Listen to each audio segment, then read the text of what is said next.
Hello everybody and welcome to this cloud computing session. Today we will continue our journey about cloud computing and understanding its fundamentals. And today's class we will be covering another fundamental idea called service models. So we all know from cloud computing that the cloud computing, the objective of learning today is at the end of this session you will be able to articulate the three fundamental cloud service models. So that is what the lesson is all about. See, a simple definition of cloud computing defines cloud computing is a model for delivering computing services. What it actually means is, in cloud computing, all that a user gets is a service in some form or the other. And there are actually three fundamental service models existing in cloud computing today. The first one and the top one is called software as a service. In this category, an end user will get a ready-to-run software. For example, Gmail is one such one. And if you are a developer, then you have another alternative. You can use cloud computing to deploy, design, and run your applications on the cloud platform. Such a service where actually a developer can make use of cloud computing services is called platform as a service. The bottom one is called infrastructure as a service, where actually you can buy pieces of hardware. As you can see in this picture, the top is cloud service model. On the left side, you have infrastructure as a service. So this is a service where actually you get the basic elements of cloud computing. For example, you get storage, you get compute, you get network, you get some cloud computing management.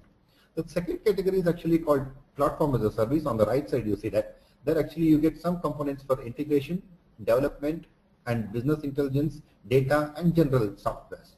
The third one is called software as a service, where actually you get virtually every thinkable service as a software as a service. For example, you can get CRM, you can get legal software, you can get social networkings, and you can also get collaborations, for example, Google Docs. And if you are a financial expert or financial domain person, you will get services. So essentially, cloud services is of three categories. One is infrastructure as a service, where you get basic elements. Platform as a service, where you get an environment for developing your application, and software as a service if you are an end user. So let me use an analogy to make you clear what this service model is all about. Assume that you have moved to a new town, say like Bombay, and you want to make accommodation arrangement for yourself. What are the options available for you? You can build a new house, or you can buy an empty house and decorate it, or you can live in a hotel. Similarly, in the cloud computing model, you can understand this way. See, suppose you want to build a house, then actually you have to buy a piece of land, then you have to buy bricks, cement, wood, steel, and build a building. So now this model is actually infrastructure as a service, because you are buying the elements of building a house, a piece of land, bricks, and cement, and wood, and other things. So in cloud computing, what it actually means is, suppose you want to buy the basic elements of infrastructure, for example, a piece of storage or a piece of compute or a network, then that is called infrastructure as a service. So in a service model, the most bottom level is called infrastructure as a service, and it's called infrastructure as a service because you buy the building blocks of computing system. So for example, you can buy a storage from Amazon S3, or you can buy compute from Amazon EC2, or network from another company called Amazon AWS, and so on and so forth. The first and the fundamental service model is called infrastructure as a service. So when you actually buy infrastructure as a service, you are provided with processing and storage and network and other basic computing resources. You can deploy and run any arbitrary software. What it actually means is, you can buy hardware from a company, network from a company, and you can install or deploy your own application on this. So by the term arbitrary means, the customer has a choice to decide whatever the software that he can run on whatever that he has bought as an infrastructure as a service. So the limitation of infrastructure is this: the consumer does not manage or control underlying infrastructure. That means some service provider is actually giving you infrastructure. You don't control at physical level, but you have access at physical level. Okay. So some of the companies in India which actually give this is Tata Communication, and another foreign company called Red Hat, which is an international company, and Eucalyptus. So infrastructure as a service, where actually you get basic elements. You have a control on what to do with resources that you have got, but you don't have a ability to actually control the underlying infrastructure. So now suppose, what's the next choice in getting a house? Now that you don't want to build a house, because building a house would take a lot of effort, the second option is actually you can rent or buy a house. That means you go to a ready-made house, then you start using it. So when you buy that house, the choice number 2, then you will get a house, but furnishing is your freedom. That means it will be an empty house with a couple of rooms, kitchen and all, but buying furniture, buying decorative elements, or buying the utensils, your job. In cloud computing environment, what it actually means is you can get an environment where actually infrastructure is giving a service, and also in addition to that, operating system and other things are given to you. Over and above, you should develop your own application. It is like going to an empty house and decorating to meet your particular requirement. For example, you can give it 2 beds, certain curtains, certain dining table and all. Similarly, in platform as a service, the user will actually buy infrastructure and the operating systems and other utilities and develop his own application. The second and the middle category of cloud computing service is called platform as a service. So look at this picture. Here actually you see PaaS, platform as a service. Now what is available? Integration things are available. That means if you have developed an application in a traditional server model, then if you want to move into cloud computing, that service can be migrated into cloud. So this kind of a operation where actually existing software is connected to a cloud platform is called integration. There are companies called Amazon SQS which will give you some service like that. Or you can also develop your own application, like Google can use platform as a service from a company called Google, which is called Google App Engine. Amazon Beanstalk is also another option. The another one is actually called data analytics. If you have a huge data or analytical data to be analyzed for your business purpose, and that is also available as a platform as a service. Some of the products which are available called Google Bigtable or RightScale from BI from RightScale company, or Cloud9, or even called Blink Logic. So that means the third software, the third service which is available as platform as a service is this one. Similarly, there is other things called databases. That means you can put your data into cloud and start accessing it, processing it, or you general things also. For example, Amazon gives you a Salesforce.com, Salesforce resources and all. So the middle category of service model is called platform as a service, which is actually meant for a developer or an organization which has a software to be installed and given to end users.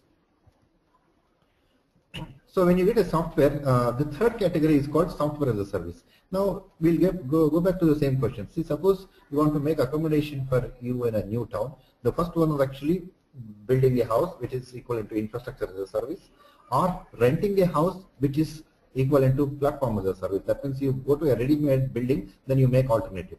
But the third option is also available when you go to a new town. That is, you stay in a PG or in a hostel or in a hotel. So when you go to hotel, everything readily available to you. For example, you don't have to buy your bed, you don't have to buy your cot, you don't have to buy your utensils and all that. So everything is available. So similarly, in cloud computing format, actually the software which is ready to use is actually called software as a service. For example, now Gmail we have. So when you are buying Gmail, we don't care about storage because it is taken care by the Gmail provider himself. And we don't actually care about the platform because that is taken care by the service provider himself. So any software, any service which is available as a software which can be directly run is called ready to run or a software as a service. So look at this picture. There is a SaaS, that means software as a service, where there are thousands of software services available. For example, if you are a lawyer or if you belong to a legal profession, then there is a service which is available called Direct Law, which is hosted on cloud, and any lawyer or any legal professional can actually use it. Similarly, we have social networking sites which are also available as software as a service. For example, we have Ning, we have Facebook, and many other things. Similarly, cloud computing offers one of the features is actually called collaboration. A couple of people who are actually geographically separated can actually use this one. So that kind of a software is available. That also available as software as a service. For example, Dropbox, Google Docs are the two examples. And if you are running an organization, then there are softwares which are required to run an organization. For example, ERP, Enterprise Resource Planning, that is also available as a software as a service. Then we actually have HR resources. For example, if you have a company, then you have to manage many thousands of employees, then many things are available. For example, Telio. So what it means is, at the top level, you avail a service called software as a service. So this is the third one in the top one.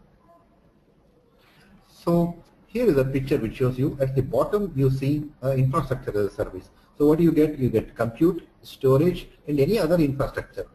At the next level, you get platform as a service, application platform or any middleware. That means it is meant for a developer who either has developed an application which you want to host on cloud, or for a developer who want to develop and deploy that application on the cloud. But if you are an end user, who like most of us, we can use software as a service directly. So now let me summarize and give you a brief view of this. So in cloud computing, you get three kinds of services. Okay. So the most bottom level is called infrastructure as a service, where actually it's like building a new house. So when you are building a new house, you are building infrastructural element like piece of land, bricks, cement, and so on. So in cloud computing analogy, what it means is if you are buying the elements like storage, compute, network, or any infrastructure element, that's called infrastructure as a service. So what happens is actually there is a service provider called infrastructure as a service provider who will rent you a virtualized environment. What is virtualized? Virtualization is a technology which converts your physical resources into accessible virtual resources. So that is called infrastructure as a service. In the second category, you don't actually go for elements, you go to a ready-made house. That means somebody has built a house, then you want to use it for your purpose. So in this case, you don't have to build a house. That means you don't have to buy infrastructure. You are buying a ready-made house.